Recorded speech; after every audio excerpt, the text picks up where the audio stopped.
നമസ്കാരം. എല്ലാ സജ്ജനങ്ങൾക്കും സന്ധ്യാദീപത്തിലേക്ക് സ്വാഗതം.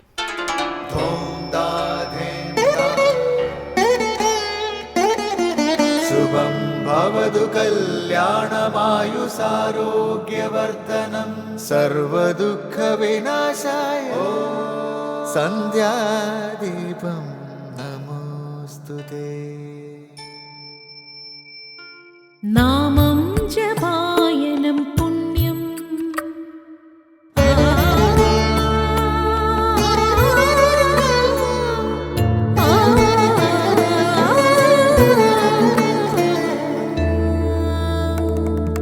നാമം ജപായനം പുണ്യം നിരുപമദീപാങ്കുരം പോലെ സ്വരശ്രുതിലയവരമതുലം ദീവാങ്കണം മോക്ഷസംഗീതസാരം നീളും വഴിത്താരയിൽ ജീവതാരം മന്ത്രാലാപം മായാവിൻ നിൻ പ്രസാദം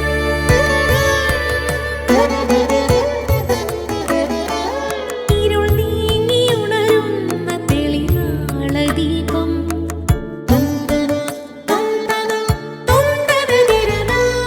ഇരുൾ നീങ്ങിയുണരുന്ന തെളിനാളദീപം പ്രണവാമൃതം ചൊരിയുന്ന ദീപം ദീപം ദീപം ദീപം ദീപം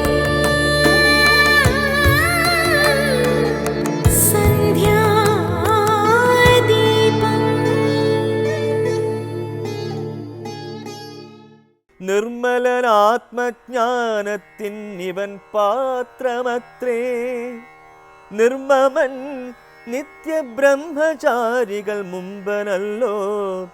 കൽമഷമിവനേതുമില്ലെന്നു ധരിച്ചാലും തന്മനോരഥത്തെ നീ നൽകണം മടിയാതെ. നമ്മുടെ തത്വമിവൻ അറിയിക്കണമിപ്പോൾ. ചിന്മയേ ജഗന്മയേ സന്മയേ മായാമയേ. ബ്രഹ്മോപദേശത്തിനു ദുർലഭം പാത്രമിവൻ. ബ്രഹ്മജ്ഞാനാർത്ഥികളിൽ ഉത്തമോത്തമനെടോ. സീതാദേവിയുടെ വിവരണത്തിൽ നിന്ന് ലക്ഷ്മണന്റെ മഹത്വമാർന്ന വ്യക്തിത്വം നമുക്ക് വ്യക്തമാകുന്നു. വൃദ്ധരെ ആദരവോടെ സേവിക്കുന്നവൻ, ഐശ്വര്യവാൻ, ശക്തിശാലി, മിതഭാഷി എന്നൊക്കെയാണ് സീതാദേവി വിവരിക്കുന്നത്. വൃദ്ധനെന്നാൽ വയസ്സേറെ ചെന്നയാൾ എന്നർത്ഥമില്ല. തിരിച്ചറിവ് കൈവന്നയാൾ, വിവേകബുദ്ധിച്ചയാൾ, അനുഭവജ്ഞാനമുള്ളയാൾ എന്നൊക്കെയാണ് താല്പര്യം. പ്രായം കൂടുന്നതിനനുസരിച്ച് അനുഭവവും വിവേകവും വർദ്ധിക്കുമെന്ന സങ്കല്പത്താലാണ് മുതിർന്നവരെ ബഹുമാനിക്കുക എന്ന മര്യാദ നാം പാലിച്ചു പോരുന്നത്. അതിനാൽ പ്രായഭേദമന്യേ ബഹുമാനാർഹരായവരെ ശ്രദ്ധയോടെ സേവിക്കുന്നയാളാണ് ലക്ഷ്മണൻ. മറ്റുള്ളവരുടെ സൗകര്യത്തിന് കാത്തു നിൽക്കുന്നയാളാണ് സേവകൻ. സ്വന്തം സൗകര്യത്തിന് ജോലി ചെയ്യുന്നയാൾക്ക് സേവകൻ്റെ ജോലി ഇണങ്ങില്ല. സേവകൻ എല്ലായിടത്തും കാണപ്പെടും, എന്നാൽ കേൾക്കപ്പെടില്ല. അതായത് അദ്ദേഹം ശരീരം കൊണ്ട് എവിടെയും സന്നിഹിതനായിരിക്കും, എന്നാൽ ആവശ്യമില്ലെങ്കിൽ ഒന്ന് മിണ്ടുക കൂടി ചെയ്യാത്ത നിശബ്ദ സാന്നിധ്യമാണ് സേവകൻ്റെ മുഖമുദ്ര. ലക്ഷ്മണന്റെ ഈ സ്വഭാവഗുണത്തെയാണ് സീതാദേവി പ്രശംസിച്ചത്. തുടർന്ന് ശ്രീ കാവാലം ശ്രീകുമാർ ശിവാനന്ദ ലഹരി ആലപിക്കുന്നത് കേൾക്കാം.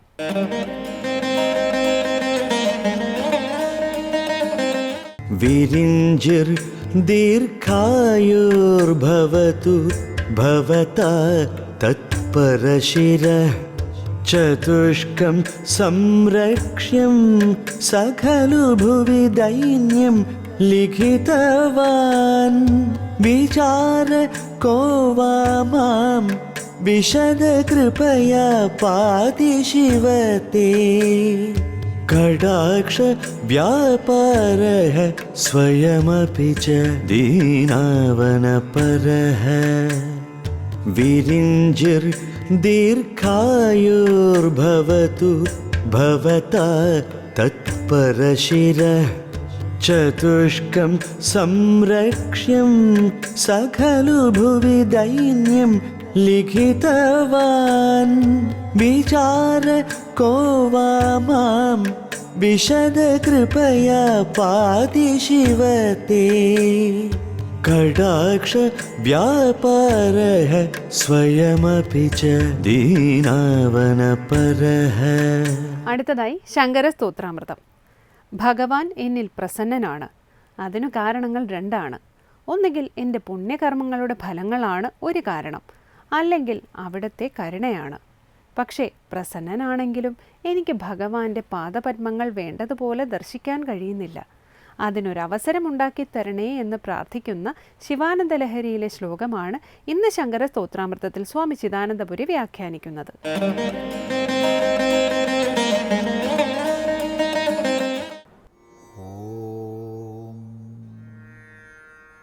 ഗുരുർബ്രഹ്മാ ഗുരുർവിഷ്ണു ഗുരുർദേവോ മഹേശ്വരഃ ഗുരു സാക്ഷാത് പരം ബ്രഹ്മ തസ്മൈ ശ്രീ ഗുരവേ നമഃ. ഓം സദാശിവസമാരംഭാം ശങ്കരാചാര്യമധ്യമാം അസ്മദാചാര്യപര്യന്താം വന്ദേ ഗുരുപരമ്പരാം. ശങ്കരകൃതികളിൽ ശിവാനന്ദ ലഹരിയിൽ 16-ാമത്തെ ശ്ലോകമാണ് നമ്മൾ ശ്രദ്ധിക്കുന്നത്. വിരിഞ്ചിർദീർഘായുർഭവതു ഭവതാ തത്പരശിരശ്ചതുഷ്കം സംരക്ഷ്യം സഖലു ഭുവി ദൈന്യം ലിഖിതവാൻ. വിചാരകോ വാ മാം വിശദകൃപയാ പാതി ശിവതേ കടാക്ഷൗ വ്യാപാര സ്വയമപി ച ദീനാവനപരഃ. ബ്രഹ്മാവ് വിരിഞ്ചിഹി ദീർഘായുഃ ഭവതു. ബ്രഹ്മാവ് ദീർഘായുഷ്മാനായിരിക്കട്ടെ. എന്തുകൊണ്ടെന്നാൽ ഭവതാ തത് പരശിരശ്ചതുഷ്കം സംരക്ഷ്യം. അവൻ്റെ 4 ശിരസ്സുകളെ ഭവാനാൽ തന്നെ സംരക്ഷിക്കപ്പെടണം. ഭവാനാൽ തത് പരശിരശ്ചതുഷ്കം. അയാളുടെ ശേഷിക്കുന്ന 4 തലകളും സംരക്ഷിക്കപ്പെടേണ്ടതാണ്. സംരക്ഷ്യം. 5 തലയിൽ 1 കൊയ്തു മാറ്റിയത് അവിടുന്നാണല്ലോ. അതുകൊണ്ട് 4 തലയെ സംരക്ഷിക്കേണ്ടത് അവിടുത്തെ കർത്തവ്യമാണ്. എന്തിനാ സംരക്ഷിക്കുന്നേ എന്നാണെങ്കിൽ ഭുവി ദൈന്യം ലിഖിതവാൻ സഖലു. ആ ബ്രഹ്മാവാണല്ലോ ഭൂമിയിൽ ദൈന്യത്തെ രേഖപ്പെടുത്തുന്നത്. സകല ജനങ്ങളുടെയും ശിരോലേഖം ആ ബ്രഹ്മാവാണല്ലോ ചെയ്യുന്നത്. അതുകൊണ്ടാണല്ലോ ഭൂമിയിൽ ഇത്ര ദൈന്യത, ദീനന്മാരുണ്ടാവുന്നത്. അതുകൊണ്ട് എങ്ങനെയാണ് ബ്രഹ്മാവ് സംരക്ഷിക്കപ്പെടേണ്ടതാകുന്നത്? ദീനാവനപരഃ ഭവാൻ.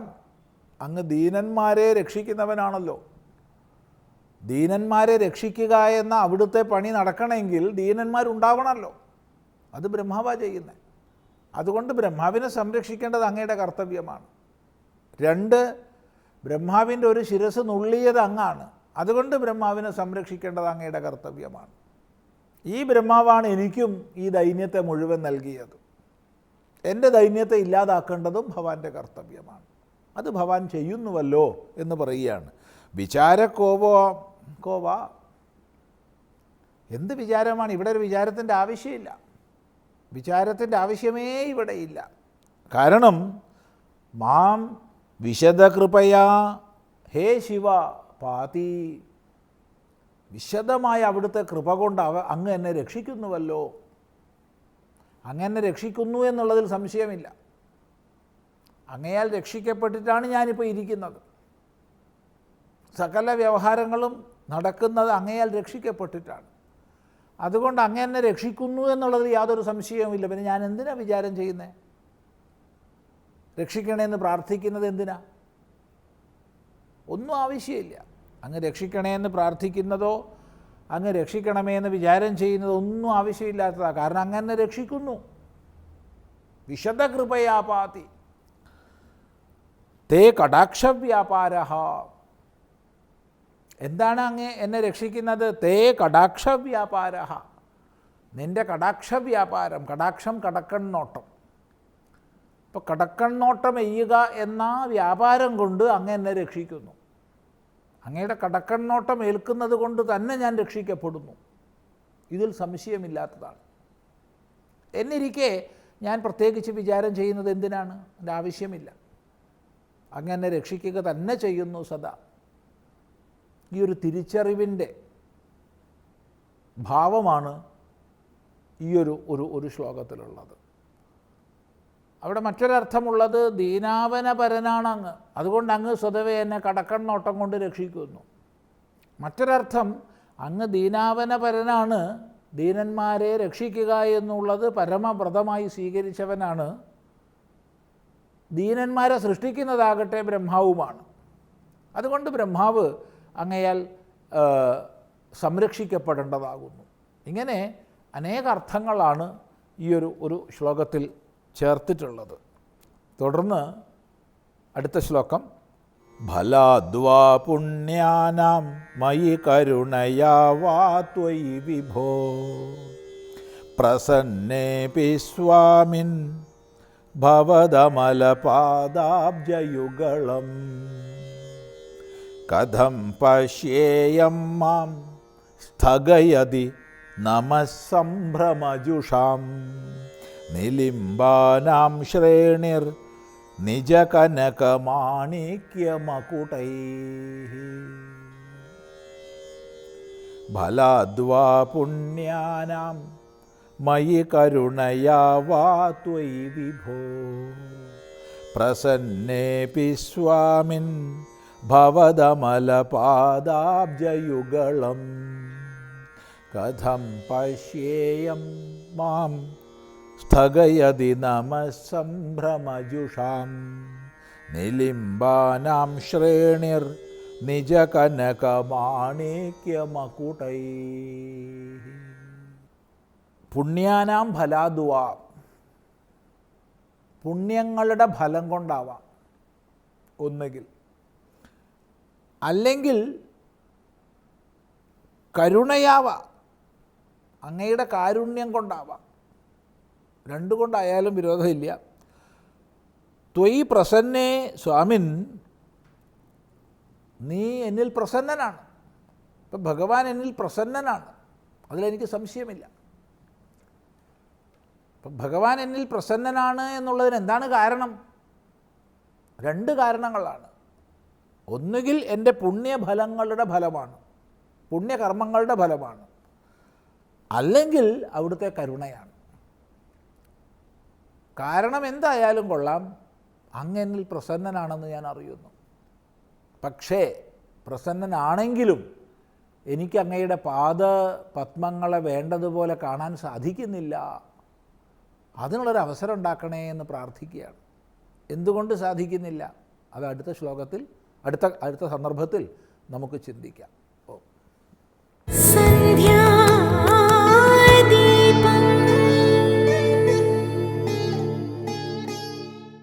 ഇനി സനാതനധർമ്മം. ഭഗവാന്റെ ഗുണങ്ങളെക്കുറിച്ച് പറയുന്ന ഭാഗവതം ഐശ്വര്യത്തെ പ്രകാശിപ്പിക്കുന്നതാണ്. വിഷ്ണു ഭക്തർക്ക് ഏറ്റവും പ്രിയമാണ് ഭാഗവത പാരായണം. ഭാഗവത പാരായണം കൊണ്ട് നമ്മിൽ അടിഞ്ഞുകൂടിയ ദോഷങ്ങൾ അനവധിയാണ് അകന്നു പോകുന്നത്. ആരാണോ ഭാഗവതം പാരായണം ചെയ്യുന്നതും ശ്രവിക്കുന്നതും അവരെല്ലാം സുകൃതികളാണ്. ഭാഗവത മഹിമയെക്കുറിച്ച് സ്വാമി ബ്രഹ്മസ്വരൂപാനന്ദ വിവരിക്കുന്നത് സനാതനധർമ്മത്തിൽ ഇനി കേൾക്കാം.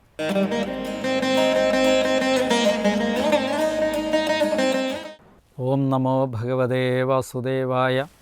എല്ലാ ഭഗവത് ഭക്തന്മാർക്കും എൻ്റെ പ്രണാമം. ശ്രീമദ് ഭാഗവതം പുരാണമമിലം യദ്വൈഷ്ണവാനാം പ്രിയം യസ്മിൻ പാരമഹംസ്യം ഏകമമലം ജ്ഞാനം പരം ഗീയതേ തത്ര ജ്ഞാനവിരാഗഭക്തിസഹിതം നൈഷ്കർമ്മ്യമാവിഷ്കൃതം തശൃണ്വൻ ബിബഠൻ വിചാരണപരോ ഭക്ത്യാ വിമുച്യേന്നരഃ.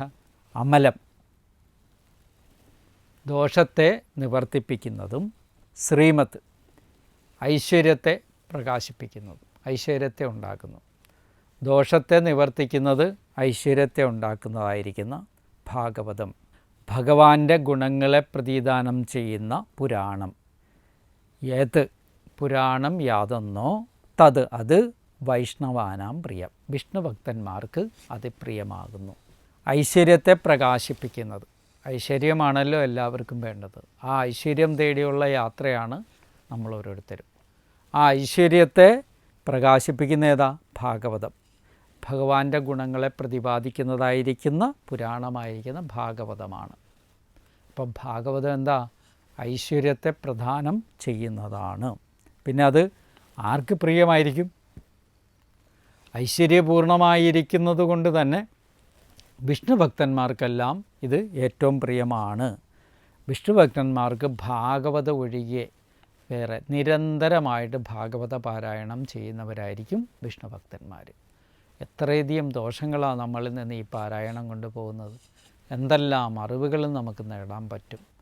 മഹർഷിമാരുടെ ജ്ഞാനം, ഭഗവാനെക്കുറിച്ച് അവർ വർണ്ണിച്ചിരിക്കുന്നത് കേൾക്കുമ്പോൾ അവരുടെ കഴിവും വർണ്ണനയും എല്ലാം ഒരുമിച്ച് ആസ്വദിക്കാൻ ഭക്തന്മാർക്ക് കഴിയും.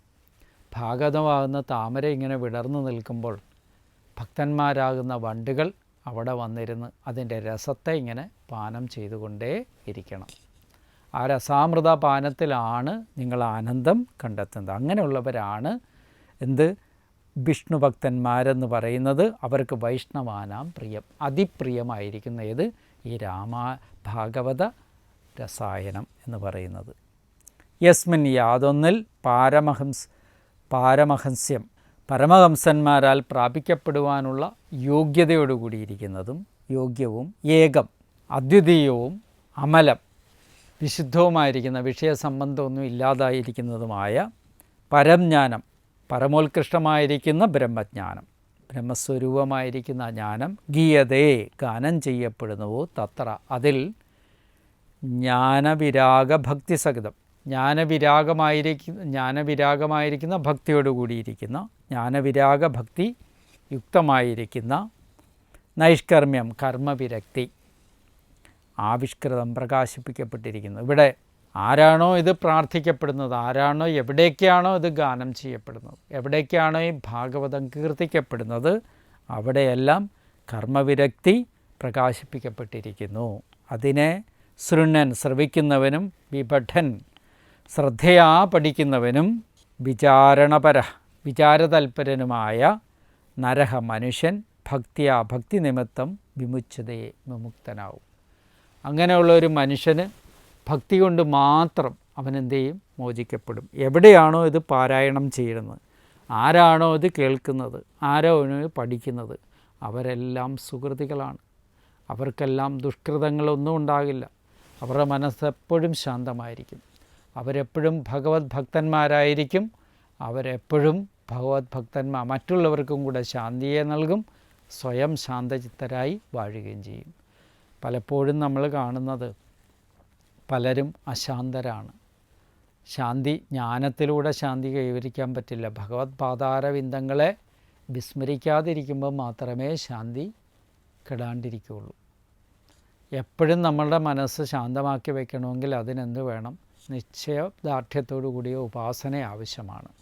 അതല്പം ക്ലേശമാണ്.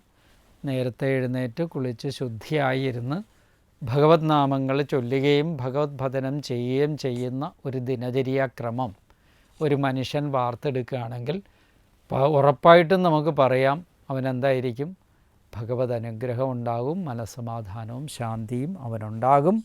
അതിലൂടെ തന്നെ ഭാഗവതാദി ഗ്രന്ഥങ്ങളുടെ പാരായണത്തിലൂടെ അവന് ജ്ഞാനത്തെ ആശ്രയിച്ചുകൊണ്ട് ജീവിതത്തെ വിമലീകരിക്കുവാൻ സാധിക്കുകയും ചെയ്യുമെന്നുള്ള കാര്യം പറയണം. അപ്പം ശ്രീമദ് ഭാഗവതം എന്ന് പറയുന്ന പുരാണം ഭക്തിപൂർവം എല്ലാവരും ശ്രവണകീർത്തനാദികൾ ചെയ്യുകയാണെങ്കിൽ സംസാരബന്ധത്തിൽ നിന്നും മോചിക്കാൻ ഇതിൽ പരം വേറെ ഒന്നും വേണ്ട എന്നാണ് ഇവിടെ വ്യക്തമാക്കി തരുന്നത്. അതുകൊണ്ട് വിചാരതൽപരന്മാരായിരിക്കുന്ന മനുഷ്യർ ഭക്തിയോടുകൂടി ഇതിനെ പാരായണം ചെയ്യണം, പഠിക്കണം, കേൾക്കണം.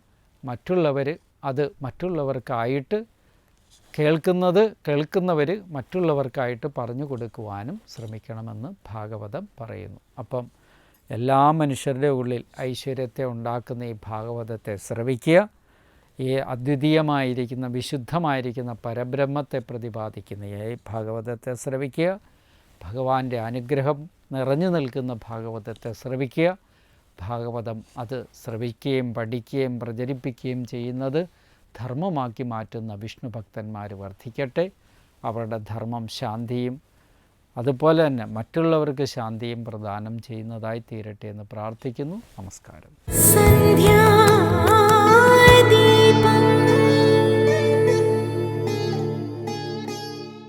തുടർന്ന് ദീപാരാധനയാണ്. ക്ഷേത്ര സന്നിധിയിലെത്തി മംഗളാരതി തൊഴുത് ഇന്നത്തേക്ക് മടങ്ങാം.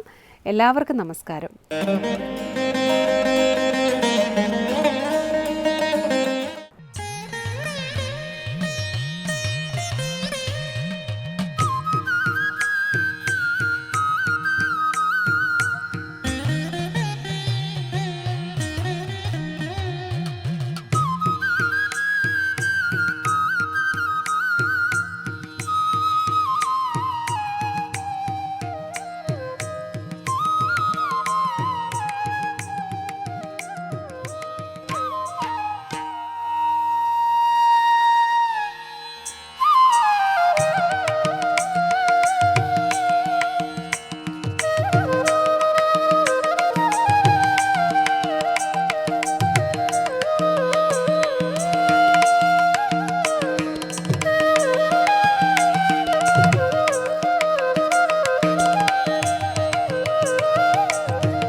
सुमनसवन्दित सुन्दरी माधवी चन्द्रसहोदरी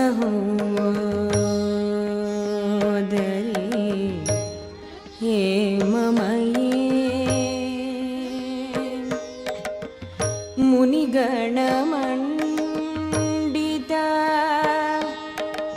मोक्षप्रदायिनी मञ्जुलभाषिणी वेदनुदे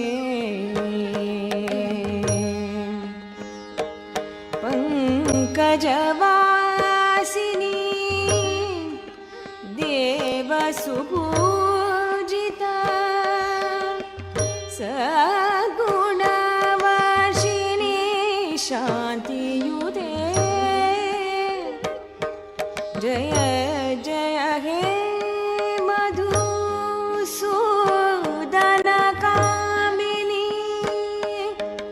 जय जय हे मधुसूदनकामिनी